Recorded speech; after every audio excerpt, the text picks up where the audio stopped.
Hi everyone, my name is Morgan Hayes. I am an assistant professor in the Biosystems and Ag Engineering department, and my focus is on livestock systems and livestock facilities. Today I'm going to be talking about fencing for livestock, which is a pretty common question I get. Let's get started. The reason people want livestock is either because they're trying to keep their animals in, or because they're trying to keep something out of the pasture or field with their animals. And people who are looking to put up a fence are typically looking for a lot of different characteristics in that fence. Visibility of the fence is a really big deal, particularly for the equine facilities, but also for people that have traditionally ran feeder cattle or other animals that aren't familiar with the field. The visibility on the fence will make a major difference in how the animal reacts to and perceives the fence. People want a tall enough fence, a fence that is high enough that the animals cannot get over it. Minus goats and a few other animals that climb, the taller fences make it extremely difficult for animals to get out. They want it to be solid and strong. They want the fence to be sturdy enough to withhold animals rubbing against, running into, so on and so forth on their fences. And if you talk to anyone that does have fencing, they'd like it to be inexpensive. Fencing is extremely expensive. Permanent fencing in particular is a very expensive part of developing a farm and a rotational system. So people are always looking for the least expensive option. And there are strategies to try and cut back on costs, but at the end of the day, we don't want to cut back on costs at the expense of some of these other characteristics, like having it be solid and strong and tall and visible, of course. The other things that a farmer would really want in a fence is low maintenance, and that's not really a shock either. Low maintenance fencing is a real benefit in the sense that you spend a lot of time and energy putting up a fence, and most people don't want to spend as much time and energy maintaining the fence. Board fences in particular, we're going to talk about a lot of types of fences, are one that is more challenging on a maintenance front. And so those types of things can be a consideration for some producers.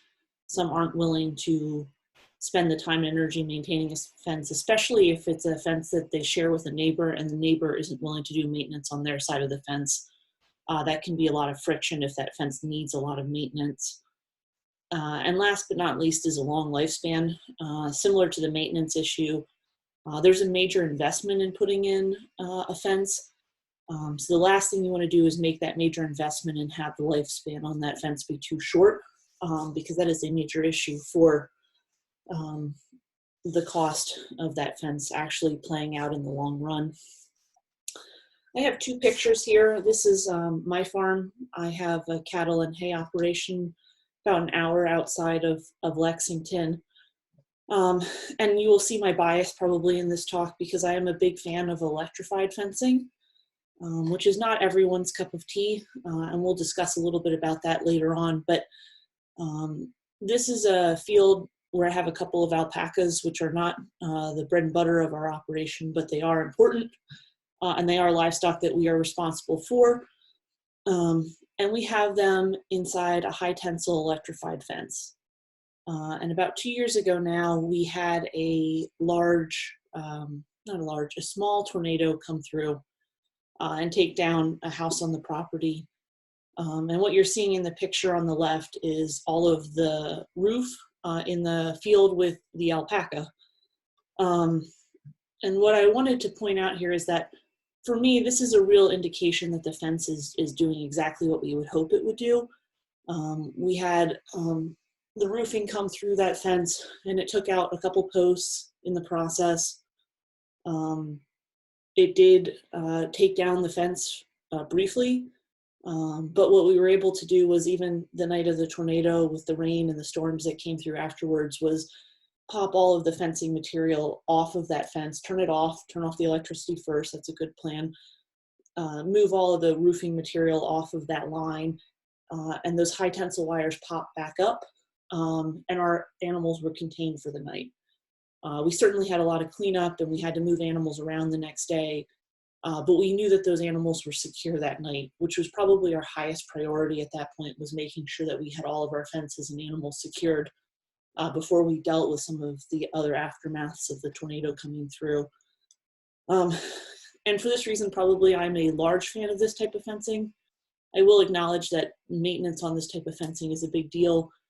So for some people that might be more of a challenge because all the grass growing up into it is not ideal. So my biases will probably show in this talk, but anyone who's thinking about fencing for animals is probably going to consider what their animals' temperaments are, the types of animals they have, the numbers of animals and the amount of fencing they're looking to do, and then they're going to make decisions and prioritize some of these characteristics. There's no one fence out there that's going to provide all of these characteristics at the highest level all the time.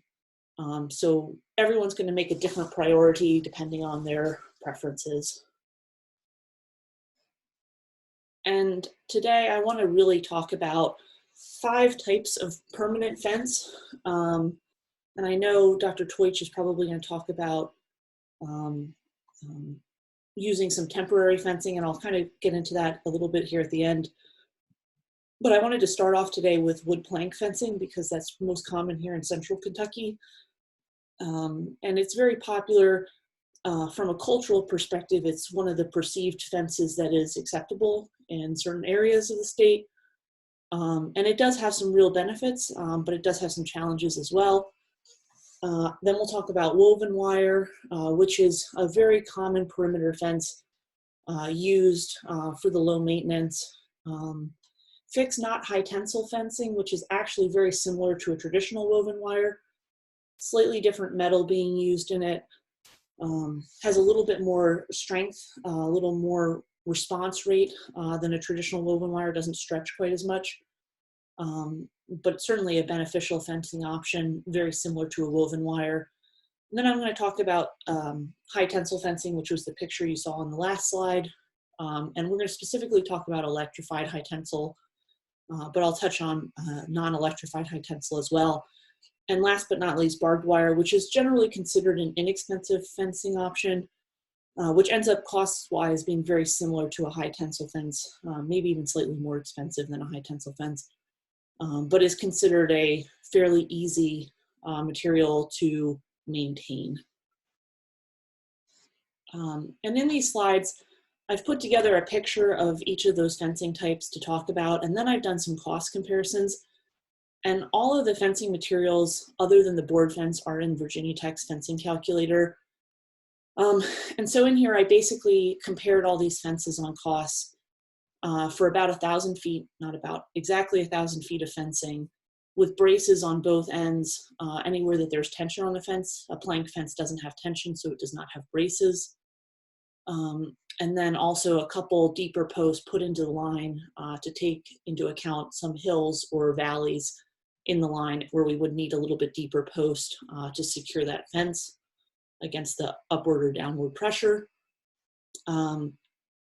Traditionally, the line posts, our goal is to have them 3 feet in the ground. That does 2 things. It's make sure that the post is actually quite secure in case the animals rub on it, so it doesn't bend. The other thing that happens is that 3-foot depth guarantees us that those fence posts are below the frost line. And because we have fairly wet winters around here and we have freeze-thaw conditions that happen fairly regularly, if we have very shallow posts in our lines, they tend to heave with the freeze-thaw, making the fence much less strong. And in this one, I used 8-foot brace posts on the ends and those 7-foot posts in the line. One other thing that's worth noting here is I've put larger posts on the brace and smaller posts in the line. That's a fairly common design strategy. It ensures that our braces are going to last a little bit longer than our line posts. If we have wear and tear and we have to replace a line post, we can usually get away with either putting a new line post in there or changing it to steel, depending upon our design. but where brace posts, we really don't want to replace until the whole fence has to be replaced, which is why we have a little bit larger diameter on those posts. The other assumptions here about fencing, just so you have an idea sort of how I'm approaching this, is braces take a little bit less than an hour to build. That's for someone who's really experienced at building a brace. For those that have never built a fence before, that would not be an accurate guess on your time. And the cost that we put on the labor might be realistic for you personally to put up a fence on your farm, in theory. But if you were a fencing company, you would charge at a much higher rate or a slightly longer period of time, just to account for any issues or concerns that you would have, as well as to cover your payroll costs. So while these numbers probably make sense for a farmer to cost out their own efforts, it probably is not completely accurate for a fencing company to use these numbers to bill on a fence. For the labor, all of the posts were driven. So there's two ways to set posts in the ground. The first is to drive a post. That means you have to have some pieces of equipment that attaches to either a tractor or a bobcat, a skid steer, or one that is standalone that has some form of a generator on it that powers it. And it will use physical force to force those posts in the ground. The posts are extremely strong when driven. They are very stable.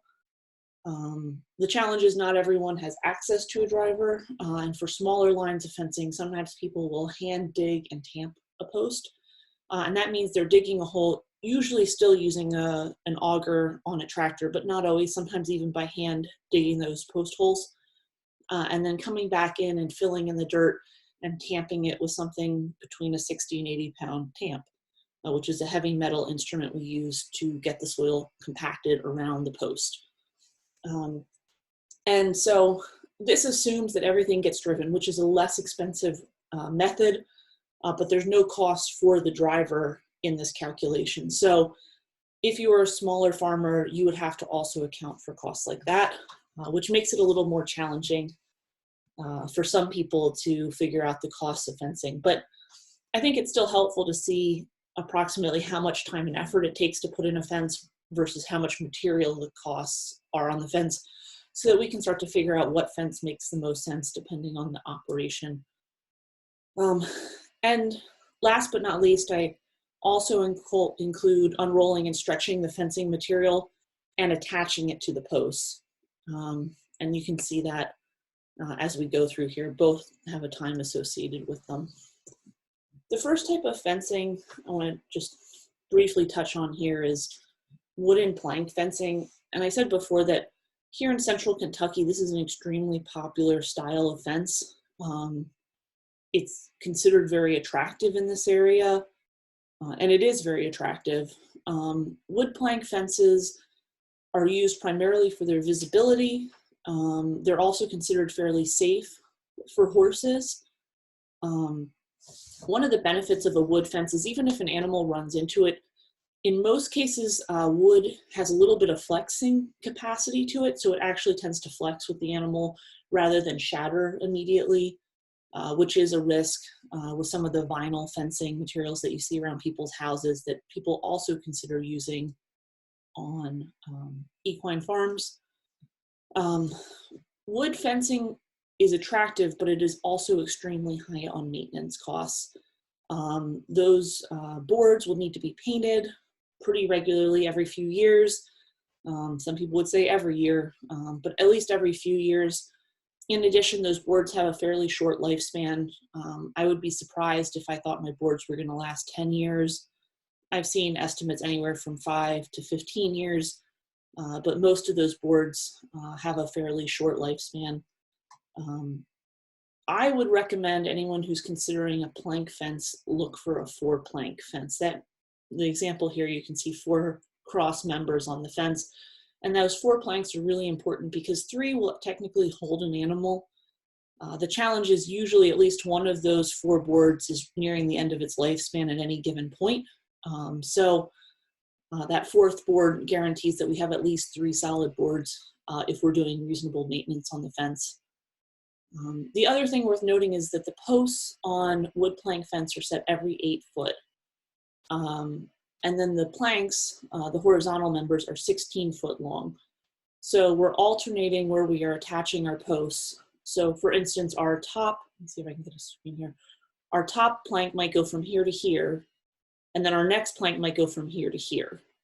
And what that does is it alternates where we attach the planks to the post, which gives us better structural strength in the fence. But it is really critical then that each post be exactly 8 foot apart, because those planks are very close to 16 foot even. There's not a lot of extra space on there that we can have leeway if we move our posts off of our points. So this one assumes all line posts because there is no bracing. So they're all 4 to 5, but they are every 8 foot for that 1,000 foot of fence. Plus our planks. In this case, I used poplar wood, a hardwood plank for the design. I have almost $3,400 in materials for 1,000 foot of fence. And the labor costs I actually have at only $1,000.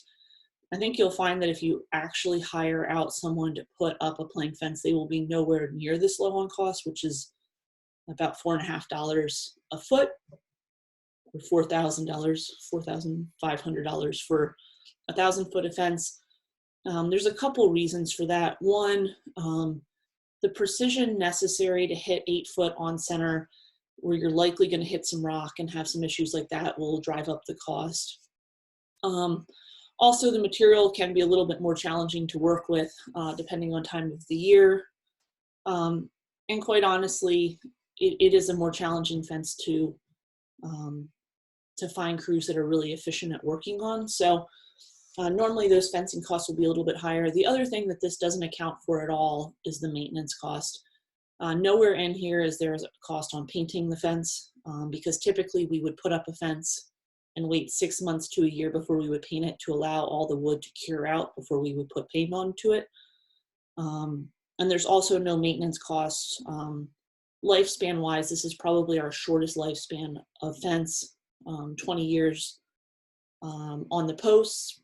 And realistically, our boards will probably all be replaced at least once and sometimes twice in that 20-year period.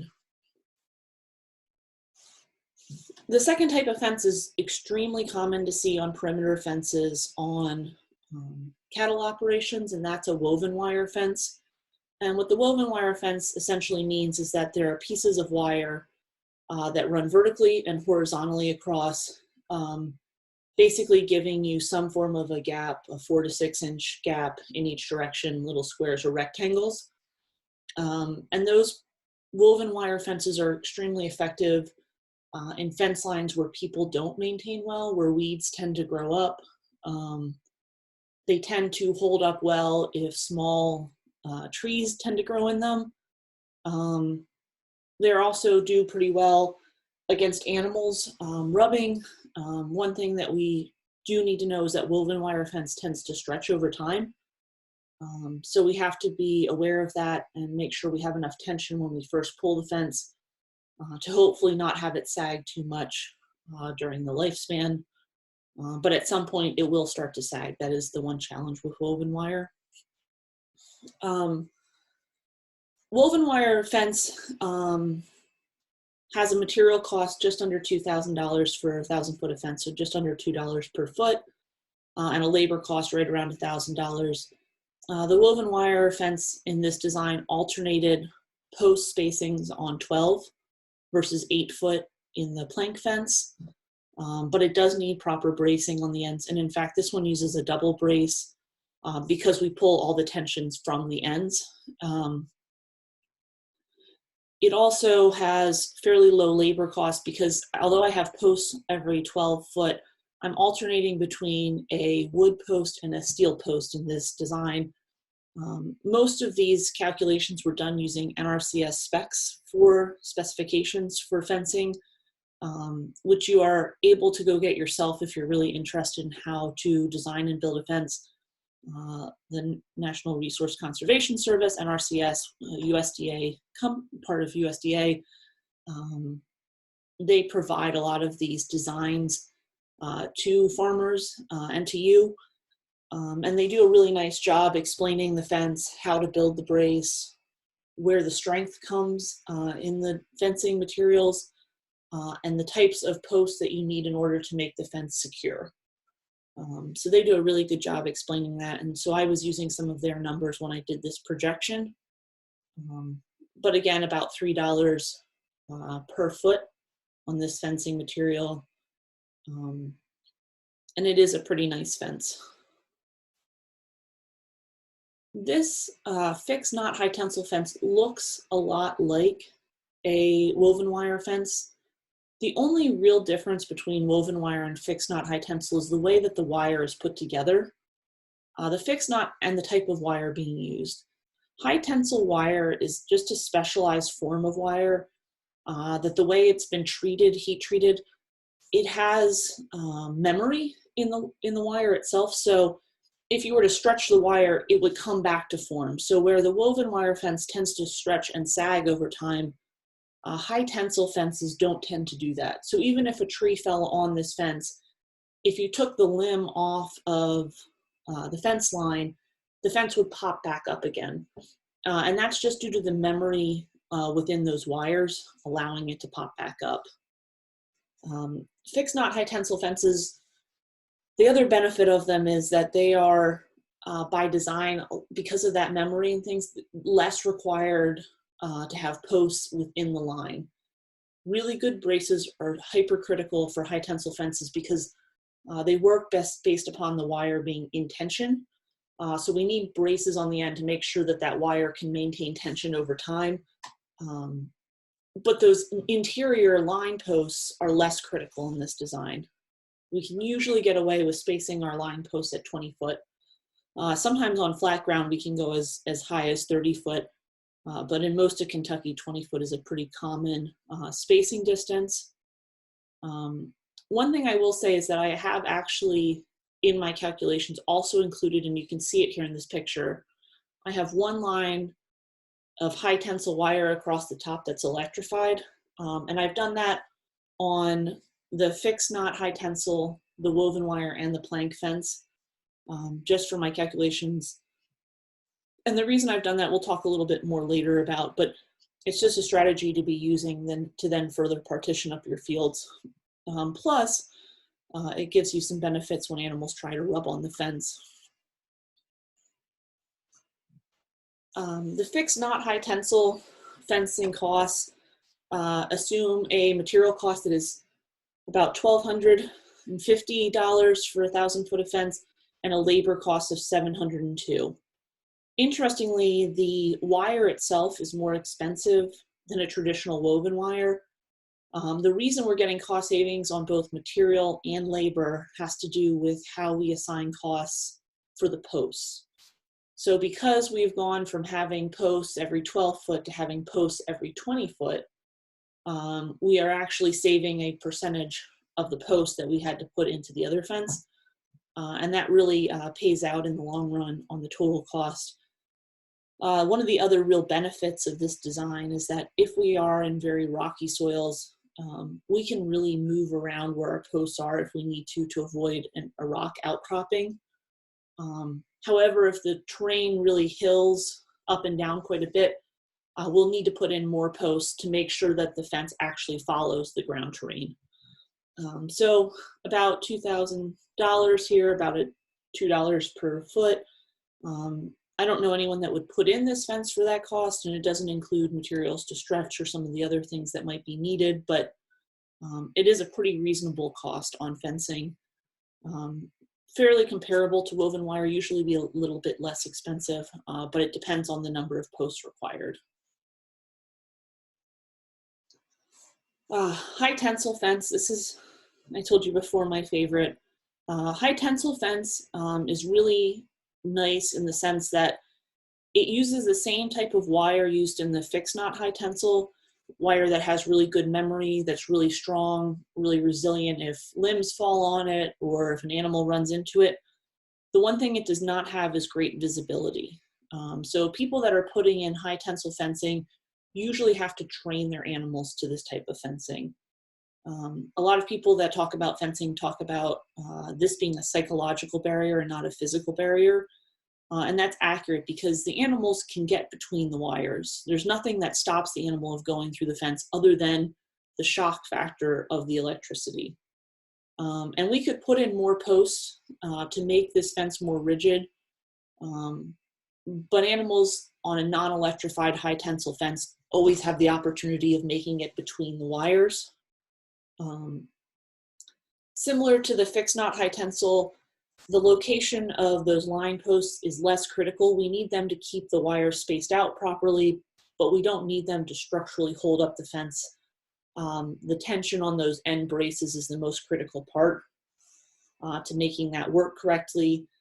This is a perfect example of a bracing on a corner here. It's a double brace in this corner right here, and then a single brace coming towards us in that top picture. And the reason why we would have a double or a single brace is just depending upon how long the pull is along that line. We're just making sure the brace is strong enough to withstand any of the tension on the wires along that length. So the longer the fence run, the more bracing we need.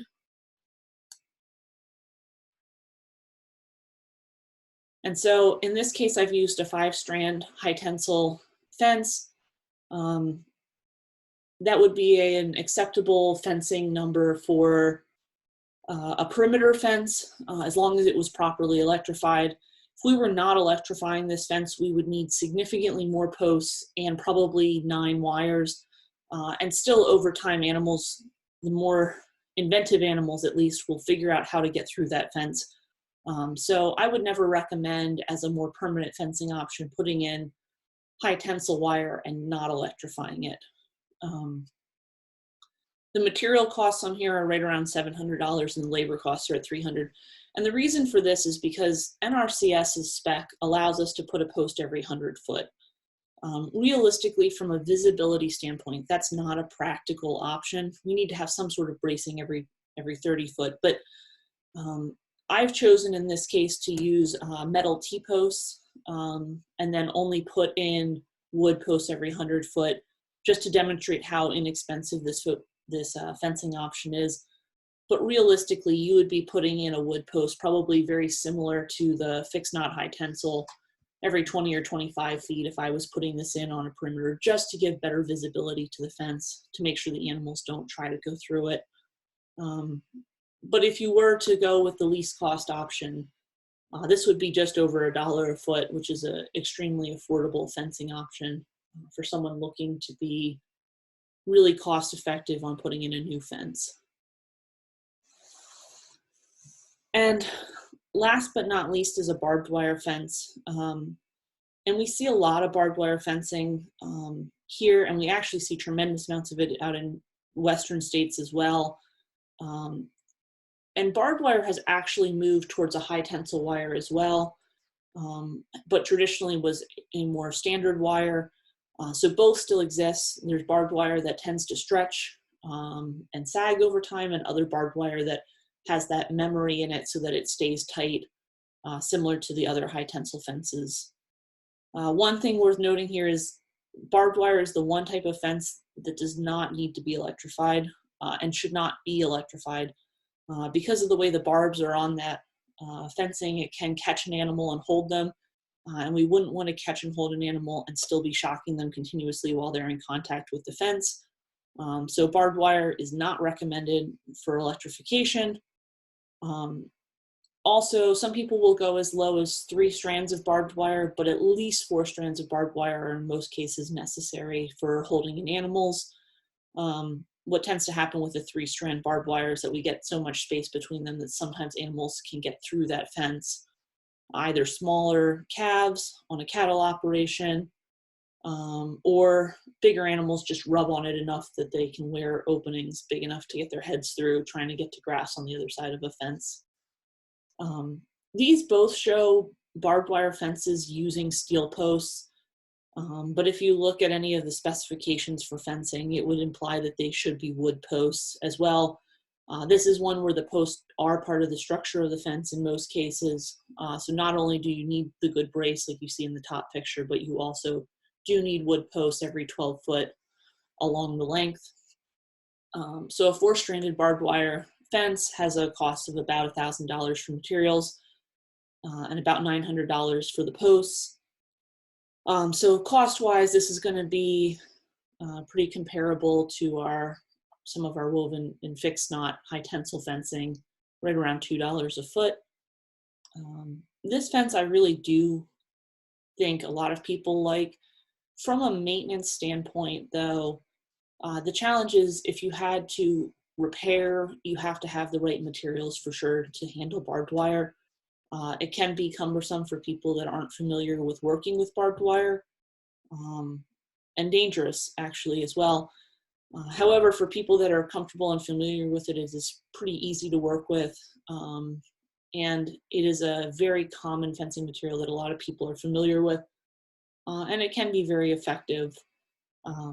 I would prefer on a perimeter to see woven wire over barbed wire, just because I think it's a slightly more secure fence in that psychological versus physical barrier. I think barbed wire, similar to high tensile wire, can be a little bit more challenging. It leaves enough opening that an animal can get through the fence.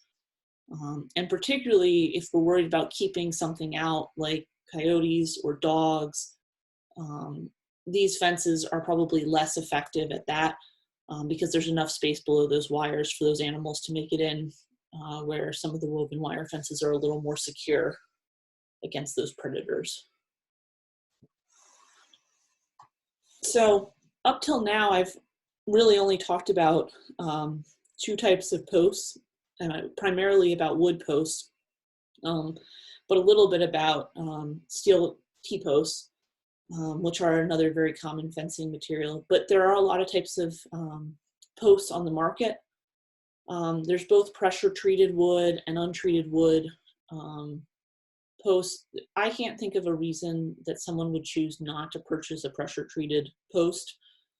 If I was investing in my fencing, if nothing else, I would really want my post to last, because it doesn't matter how good the material is that we put up to actually hold in the animals. If the posts deteriorate, the whole fence probably has to be replaced. And for that reason, we really want to use pressure treated wood and at the right diameters, particularly on those brace posts on those ends. That's why we had those 6 to 7 inch posts in the assumptions.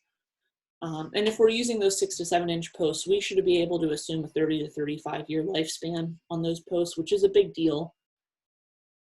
Where untreated wood posts in the same fence line might have a lifespan of 7 to 15 years.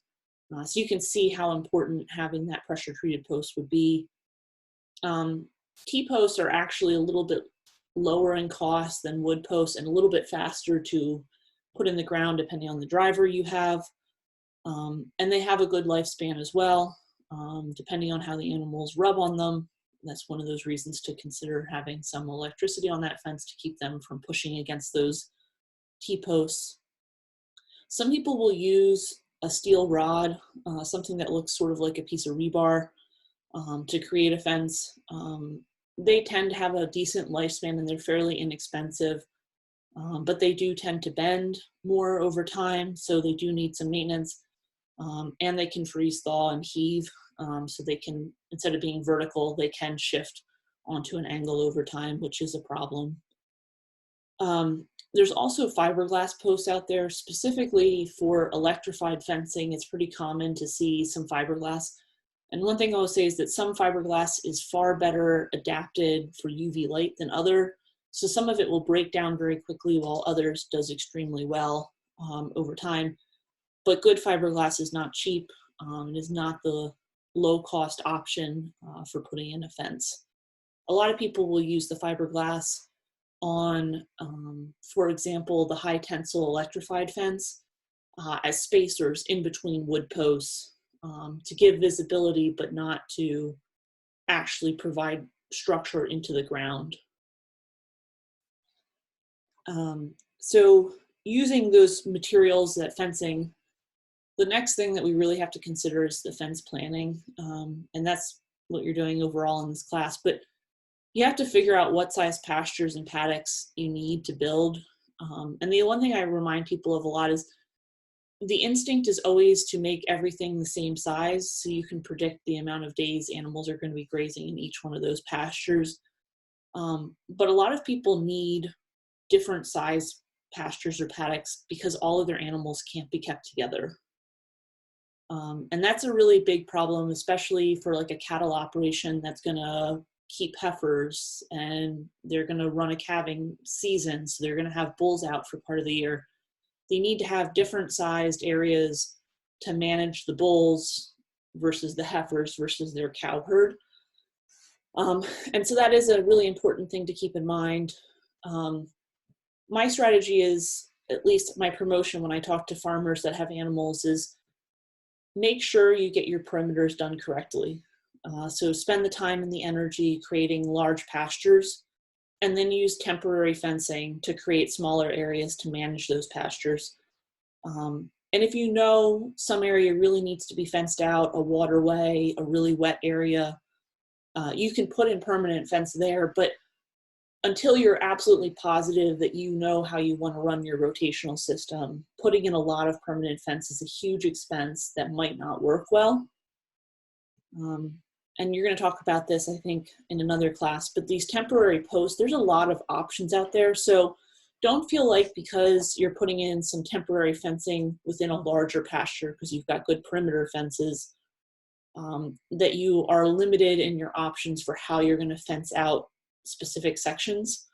Some of these temporary posts really can handle multiple layers of poly tape or poly wire to make a very visible barrier. And they can measure it at different heights. So you can put in lower or higher fencing for animals that are smaller or larger. And that's always nice, especially if you've got cows and calves or goats or horses, right? You would need different size temporary posts to match the animal that you're trying to fence in. And there are a lot of options on the market. And I will say that I also think that it does make a major difference. What you pay for a temporary post, similar to what you pay for a permanent post, will affect the quality that you get. There are different qualities in materials, and these are very sensitive. Some of these are very sensitive to UV light, so some of them will crack and break over time. They're more brittle because of UV light. So you want to really pay attention and get a high quality temporary post that you can reuse many times. One that you can step in the ground and pull out and not break each time you do it. And these are those materials that you'd be using on there. This is the wires or the strands. They have different levels of visibility and different lifespans.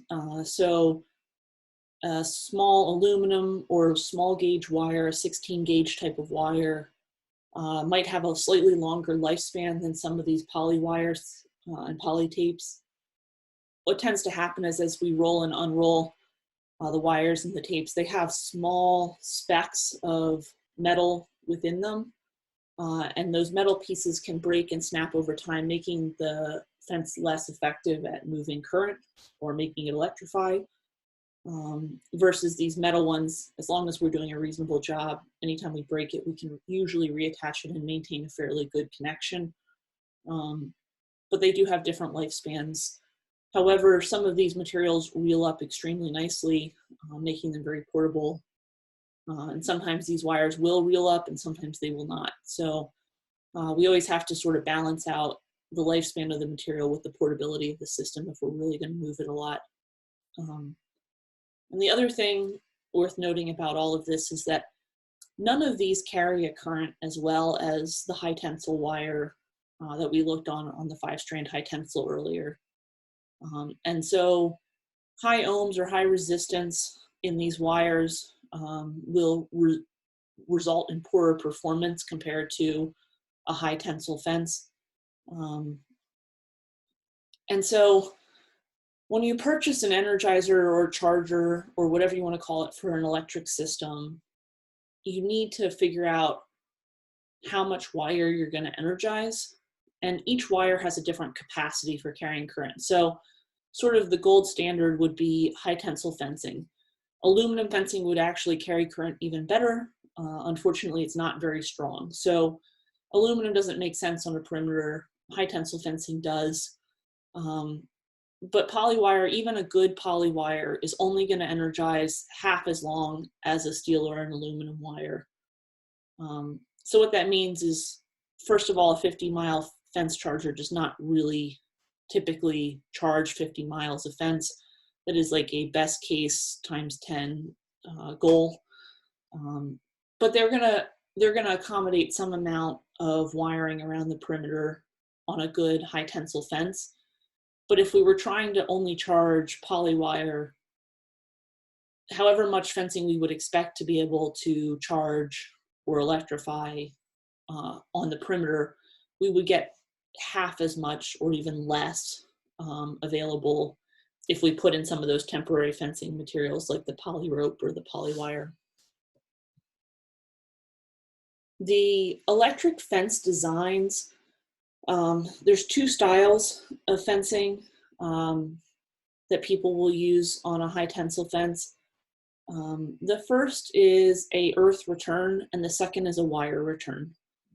In Kentucky, most people, it is suggested, use an earth return system, which means all of the wires are hot and there's a grounding system at the charger or the energizer that basically creates a ground. And it's the difference between the charge on the wire and the charge on the ground that causes the shock in the animal. So as long as their hoof or their foot is up against the ground and one of their face or their side or their shoulder or something touches the fence, there will be a charge difference between what the animal feels in the face or in the shoulder versus what's happening at the ground, and it will create a shock through the animal, which will deter them from touching the fence. A wire return system doesn't depend upon the ground holding the charge in the same way. It accepts that half of the wires are grounded to the ground and the other wires are electrified hot. So when the animal touches one wire, one hot wire, it may act like an earth return. You might still get shocked, but you might not get shocked. It just depends on how well the earth is returning that charge to you. It allows that if an animal really pushes on the fence, a second wire next to the hot wire is actually grounded itself.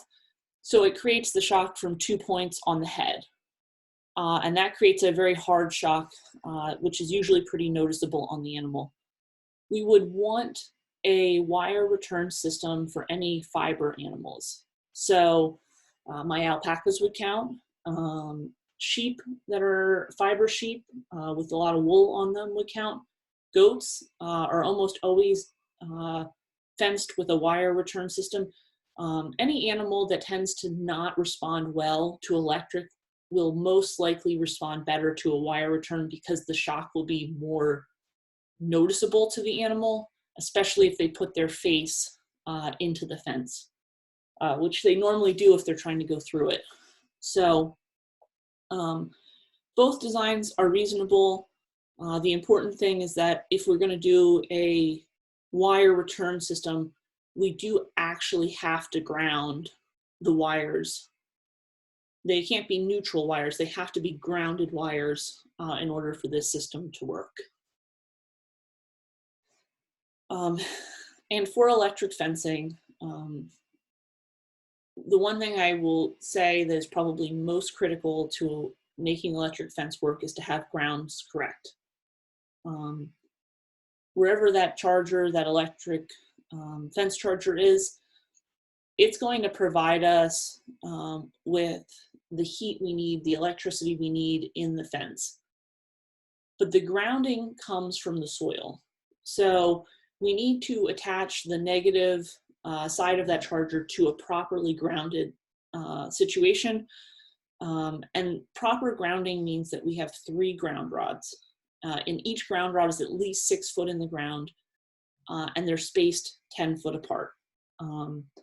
A lot of people will try and set up a solar box with 1 ground rod, or they'll use poultry netting and they'll move it all over the place and they'll put in a piece of rebar, which is not the same as a ground rod. And then they will be like, well, I didn't need that much power to electrify your fence. The problem is it's not how much power the box makes, it's how good the differential is between the box and the ground, that there's enough noticeable difference in charge for the animal to feel a shock. So you could put a huge fence charger up, but if you don't have any grounding on it, there's no capacity available to actually shock the animal. So getting grounding right is probably the most critical thing about getting electric fencing right. And it's the one that most commonly is not done correctly. So keep in mind that there are physical fences like woven wire that will work extremely well, but for things like high tensile fences or other electric strategies within a farm, getting the grounding right and the right size charger and understanding how the materials are going to carry that charge will make a major difference in how well the fence works. We can keep animals in locations on one strand of poly tape as long as we have the right size charger and the right grounding on the system. We can make the system work for most animals.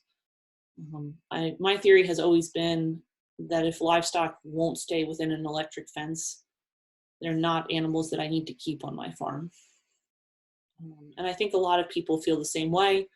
I know there are some that would have different opinions on that, but to each their own. One final thought,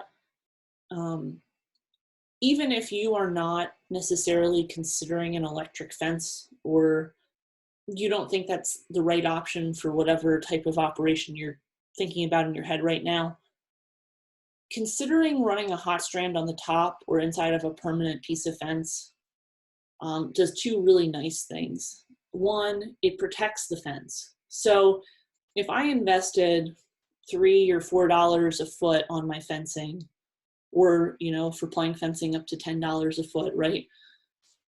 I might run an electric wire on the inside of it, even if I don't really want to be using electric, if it keeps animals from rubbing, leaning, pushing, cribbing on that fence. I'm going to do what I can to make the lifespan of that fence as long as possible. And it's a very low cost investment to include an extra wire that's electrified on that fence just for that purpose. And it improves the lifespan significantly. It also provides that supply of hot anywhere that we need it for that temporary fencing. And moving energizers, particularly solar powered energizers around a farm, is a okay strategy, but it is a little bit challenging versus if we can keep that energizer in one spot and then just run our temporary fences off of that single line that's running around the exterior of our whole perimeter, we sit much better to be able to easily move temporary fencing around. Plus, we don't have to have nearly as many ground rods in the ground. And with that, I would take questions. And if you do have questions about fencing, you are welcome to email me. Just make sure you put a note that you're here in this class and what your question is, and I will try to get back to you if I can. Thanks.